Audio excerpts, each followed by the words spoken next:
is a variation on a Slavic folktale where sometimes the winters can seem interminable, and maybe that's a nice contrast to coming into town today.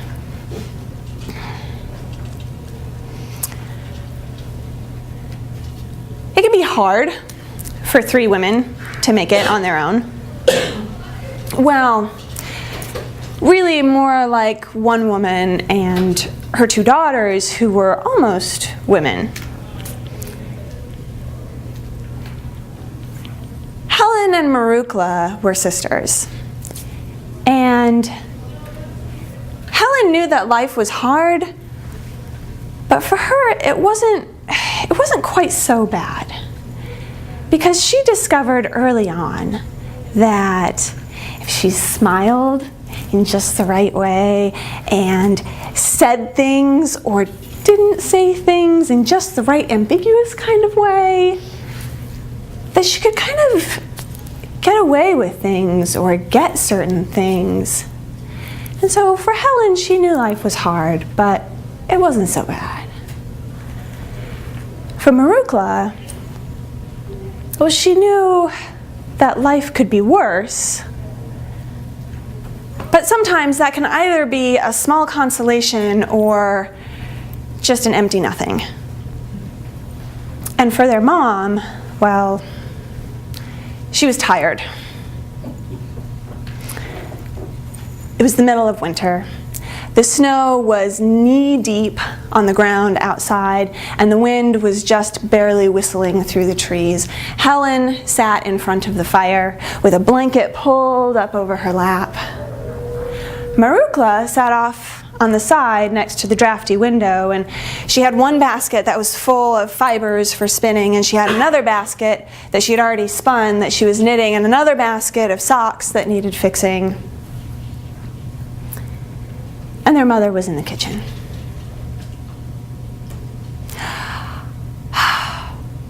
Marukla, oh, this fire, it feels so nice. It is just warming my soul. It is so good to sit here. I needed this. I do so much for our family. I have garnered so much goodwill in town, and oh, this fire, it is relaxing me so much. I needed this.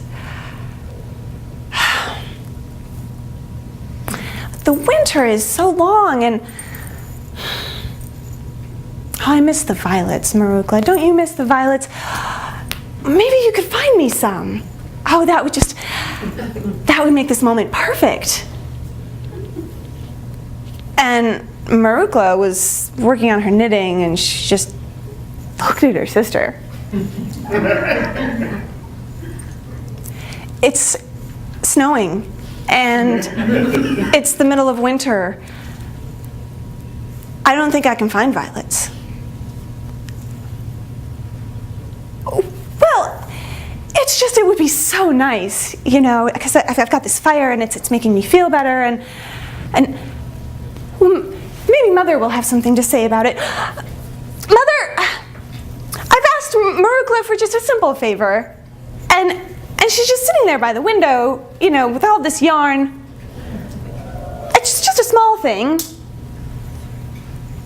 And a heavy sigh emanated from the kitchen. And the mother walked out. She looked at Helen and she looked at Marukla.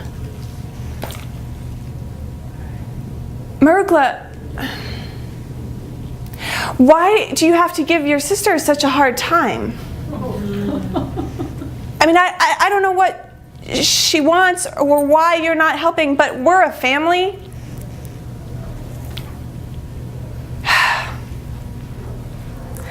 So without another word, their mother crossed the room to where Marukla was sitting, grabbed her by the arm, walked to the door. As she opened it, a gust of icy cold wind came rushing in, and Marukla went out. The door closed behind her with a solid lock.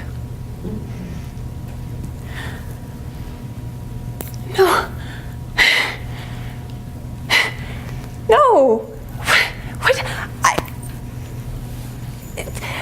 It's cold. And she couldn't even bring herself to try the doorknob.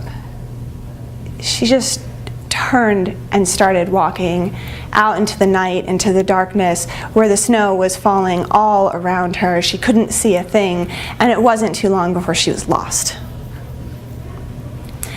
Every step was hard as she sunk through that knee-deep snow. And all she could feel was the ground beneath her feet, and that it was starting to get steeper and steeper and steeper, and she fell a number of times, but she could make out a light in the distance. So she kept her eyes on that light, and she climbed and she climbed and she climbed. When she finally got to the top, a whole clearing spread out in front of her, and that light had become a huge bonfire. Sitting around the bonfire were 12 men. The first 3 were old, older than time. And the next 3 were a little bit younger, and so on around the circle until, well, the last 3, they were quite handsome. Marukla stood just at the edges of the shadow. Her fingers had curled in from the cold, and she couldn't even feel the blood running down her knees from the number of times that she'd fallen on the ice in the snow. She waited only a moment, made her way forward. Please, it's so cold. The oldest man sat in a large throne with a beard that grew out of his face and hung down his belly.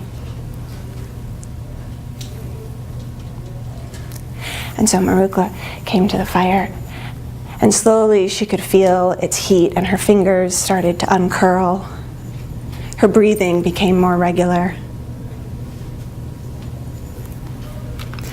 What brings you out in this snow, in this beautiful storm that I've created?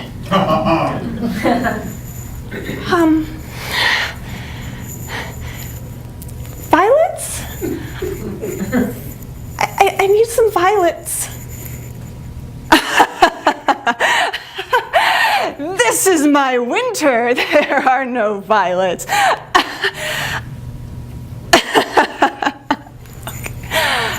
Brother March, come, sit on the throne.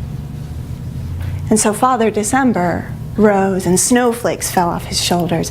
March came. As soon as he sat, the air was warm. The snow melted into that deep, dark, brown earth. And before you could blink an eye, it was covered in green. And before you could blink the other eye, flecks of purple were peeking out from the green. There are your violets. And so Marukla rushed forward. She used her skirt and filled it with these delicate, wilting flowers. And from there, she was able to make her way back home. I brought violets! And the door opened a crack. And the door opened further.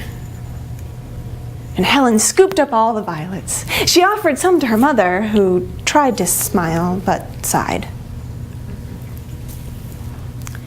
And the next day, Helen was sitting in her chair in front of the fire. Oh, Marukla, those violets, those were so great, but you know, in the dead of this winter, strawberries would just be so good. Strawberries? I don't think I can find strawberries. And a sigh emanated from the kitchen. And as Marukla could hear her mother's footsteps shuffling over, she was already on her feet and making her way to the door. And this time, June took the throne. And the air became as balmy and as warm as a midsummer's day. A midsummer's day in some place reasonable, like California. But we're in Arizona, so we'll say it was as warm as a midsummer's night. And the ground was covered in green, and kisses of red were just peeking out from underneath the leaves. As Marukla rushed forward, she could smell the sweetness of those strawberries, which she carried home.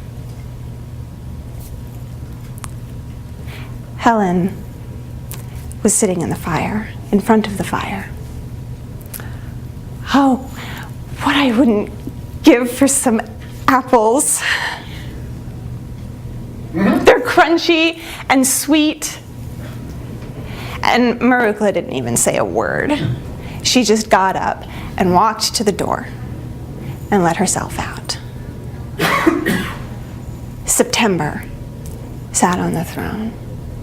And the air didn't really warm up enough to melt the snow. It kept that crisp edge. The leaves on the trees were not vibrant and green, but brilliant oranges and deep reds that fluttered, hanging on with one last little grasp of life. And at the edge of the clearing was an apple tree. Apples mottled with red and golden yellows. Marukla walked up to the tree. With one shake, an apple fell with a soft plop. And with another shake, a second apple fell. Stop! 2 is all you get. And so Marukla took the 2 apples back home, and there was Helen sitting in front of the fire. There are your apples. Only 2? Where are the rest? There's more at the top of the Crystal Mountain. Well, why didn't you bring them back? You only brought 2 apples. Can't you do anything right? I do so much, and I just asked for this one thing. I will, fine, I will go.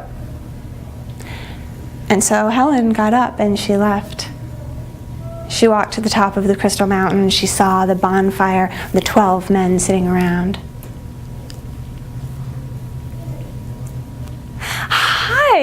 Hi, I'm looking for apples, and I heard there were apples here. Maybe you can help me. I just want to take care of my family because I like to do that. And if I brought back some apples, oh, everyone would be so happy. December took one look at her and then turned back to the fire. The wind began to pick up. It started whistling, it started howling. Marukla and her mother were back at home. Time was ticking by. There was a sigh and a shuffle in the kitchen.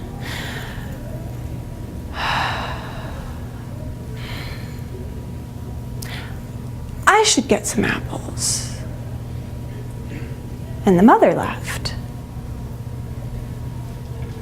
And the icicles were hanging from the trees like claws, but that wind was blowing harder and faster, and they were clinging together almost. And then the snow started to fall. It fell heavy and thick and fast. Marukla was home alone. The chair was empty. The wind was blowing so hard that the door was just rattling in its frame. So she got up and she walked over, and with a satisfying click, turned the key. And then she walked over to that chair by the fire. She pulled the blanket up over her lap. And that howling wind and the bitter cold outside was the perfect contrast to the comfort and the warmth that Marukla finally felt on the inside.